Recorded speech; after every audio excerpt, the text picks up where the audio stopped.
afternoon. Welcome to the special called City Commission meeting for Thursday, November 21st.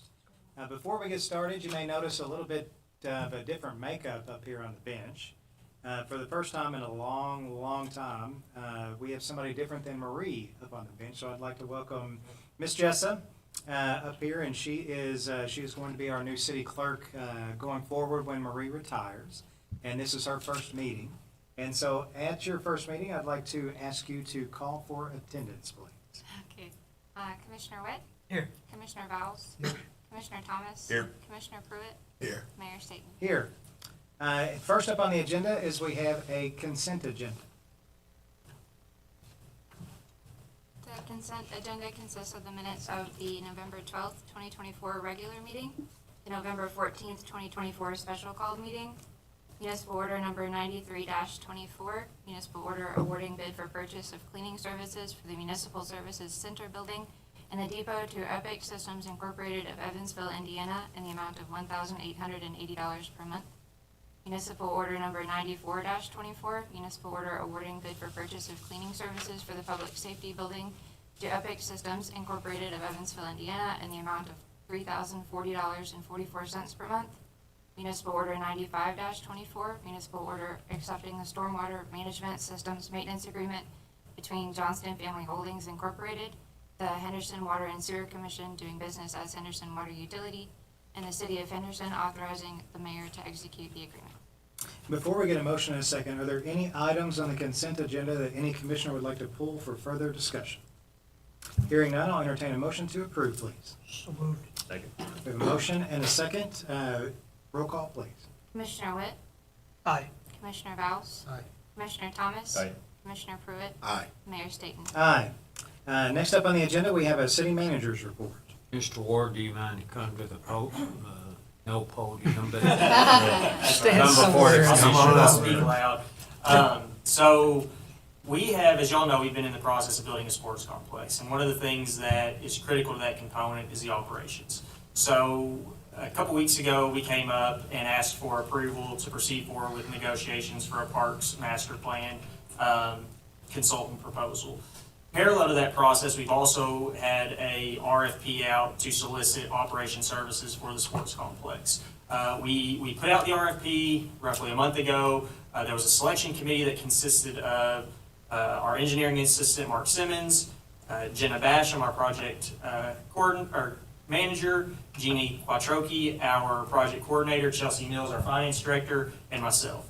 And we sent out those RFP requests. We got 3 back, 2 of which were highly qualified. So we proceeded to interview those 2 firms last week. And after interviewing those firms, we unanimously decided that Sports Facilities Companies, who is the company that we have already done a little bit of consulting work with, who has helped us, really has given us a lot of things that we wouldn't have thought of on our own, and has really brought value to the operation of our sports complex. So it's our committee's unanimous recommendation that we would like to basically begin negotiations with them to create a contract for them to operate our sports complex. So similar to the Parks Master Plan, what we're looking for today is basically just the nod to proceed forward with those negotiations to bring a contract back to you all at a later date for approval. Are they the ones that do E-Town? They are the ones that do E-Town. They also, if I'm not mistaken, and Chelsea, correct me if I'm wrong, but they all, or Jen or Jeannie, they also, I think they do some in Paducah, and then I think they're gonna do Madisonville as well. And that was actually one thing we talked about, was whether that was a good thing or a bad thing. They actually provided some really good points as to why that was a good thing. So it's very much the rising tide, lifts all ships type scenario. So this is maybe the second or third time that we've talked about having an operator. Rodney and I were at a meeting and learned a little bit more, and maybe the rest of you did not. Do you all have any questions for Dylan about the benefits or disadvantages, or any other types of questions about having a third-party operator for our sports complex?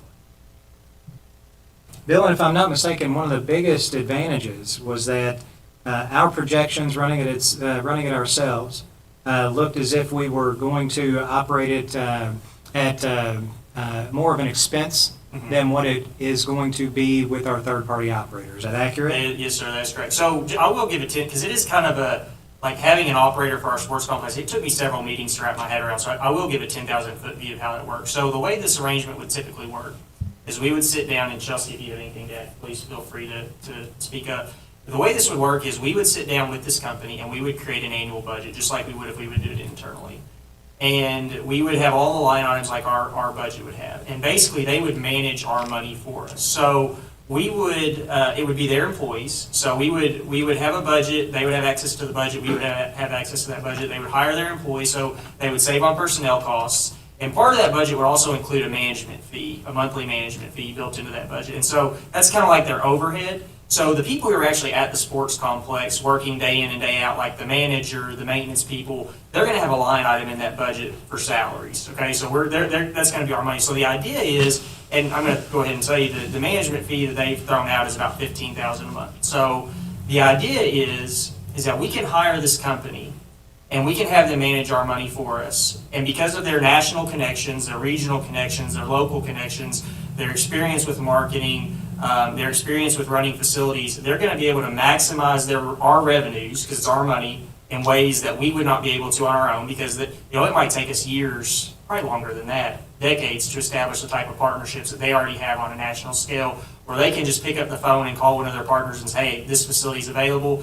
Because of their reputation, they know, hey, this is an SFC facility, we're going to host a tournament there. So like that's the kind of stuff they bring to the table when it comes to drawing in tournaments. The other thing is they're going to minimize our expenses. So they're going to maximize our revenues, minimize our expenses, because the personnel is going to run through them. And so really, when we got into this actually started we had some conversations about outsourcing tournaments or outsourcing concessions. And it was actually City Manager Newman's idea to say, well, what if we just looked at all of it? And that actually started to make a lot of sense, because as Mr. Simmons and I got into it, we were kind of planning on running this with two people, and we realized really quickly there was a lot of things we didn't understand or know how to do, and it was pretty overwhelming. So we're basically paying for this expertise to manage our money. So if the sports complex eventually turns a profit, that is our money. If there's a deficit, it's our deficit. But the end, just kind of put a bow on it, the end goal is that by having them manage this facility for us, yes, Mayor, they will drastically reduce our subsidy and hopefully eventually, actually get in the black, which would be a lot easier for them to do than we could do for a number of reasons. And to kind of fill you guys in too, so, I'm part of a lot of these discussions outside of the meetings. And kind of the general direction that I've heard from you all that we've relayed to Dylan and to Buzzy has been that the sports complex will serve two primary functions. 1A is going to be to serve our local kids, make sure that they have just a great place to play, a great place for league play, and enhance our community. And the other is also going to bring in tourism. And that is going to be the part that is going to allow us to operate at close to a break-even point after a small period of time. And then at some point in time next year, once we have established an operator and kind of have a clearer picture about what the schedule looks like, I feel like we'll have somebody come back, Dylan possibly, or somebody, come back and give us a report on what kind of community impact that all of this travel and tourism that is going to come in is going to have on our community, because that's going to be measured in the millions. It's not going to be measured in the hundreds of thousands or tens of thousands. It's going to be measured in the millions in terms of people eating at our restaurants and shopping at our shops and staying at our existing hotels, and hopefully what's going to be future new hotels that we're going to have.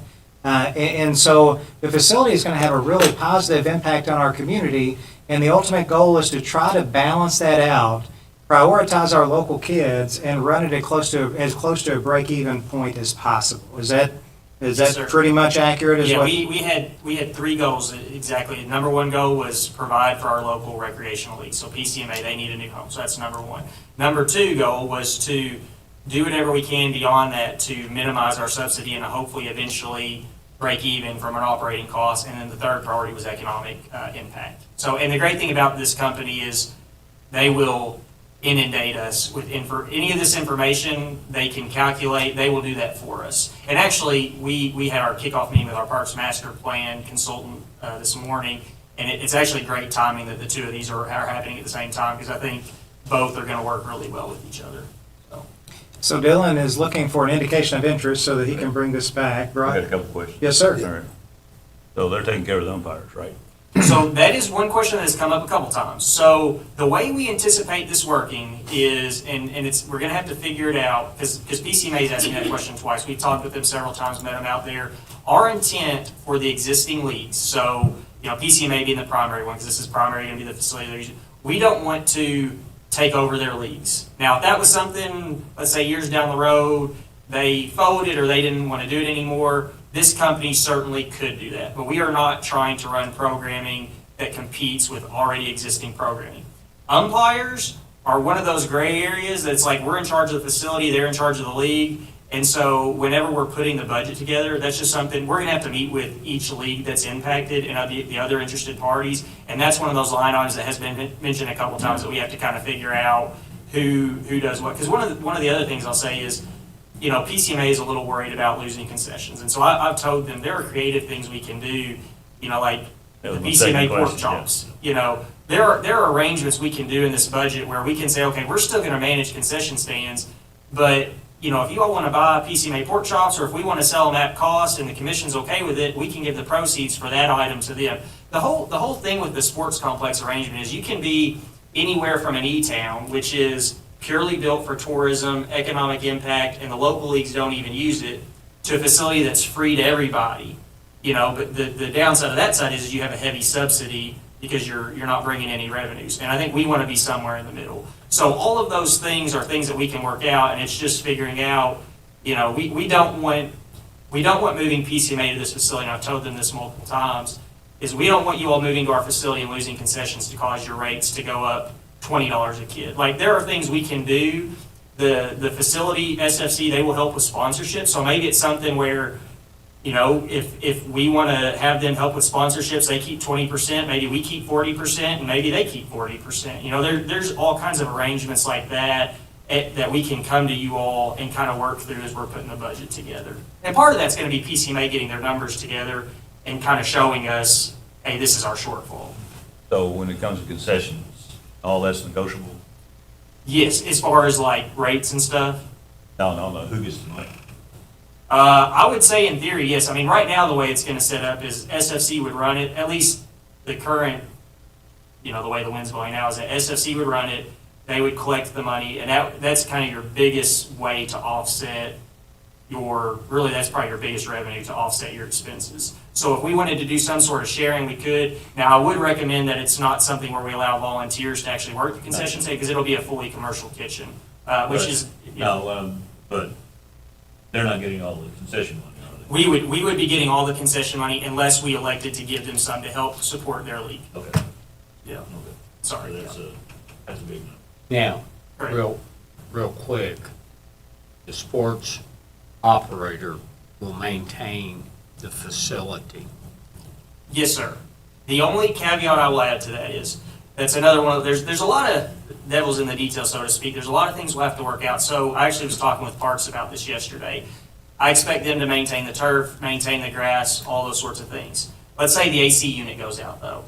Do we want them to pay another vendor to fix the AC unit, or if we have someone on staff who's certified to fix the AC unit, do we utilize the synergy of our already existing city staff to do that? So those are the sorts of things, like if we have a special project and we want to plant trees out there, do we want to hire a third party to do it, or do we do it? I think those are kind of on a case-by-case basis, but in general, day-to-day maintenance, normal, everything will be handled as part of that budget, separate from the parks budget or the maintenance budget under the sports complex, if that makes sense. That sounds very similar to the arrangement we have with the golf course. Yes. Where they handle the day-to-day operation type stuff, but if there are any bigger property type decisions, we might get involved with however we can help. Yes, sir. I think the arrangement we have with the golf course and the sports complex are a good correlation. The only difference between the two is the golf course is more or less playing with their money, whereas at the sports complex, it's our money. The revenues and expenses are ours, balanced by the general fund, whereas at the golf course, it's their money. But yes, other than that, it's exactly how I would anticipate it working. Now, I want to make a comment, and if this goes back to day one, we have built a multi-million-dollar facility, and we all agreed that we were not turning the keys over to a multi-million-dollar facility to be run by volunteers. And we all know that we have for 50 years, volunteers have managed our youth recreation programs. But we also know that times are different today than they were in the past, and I think Dylan's right.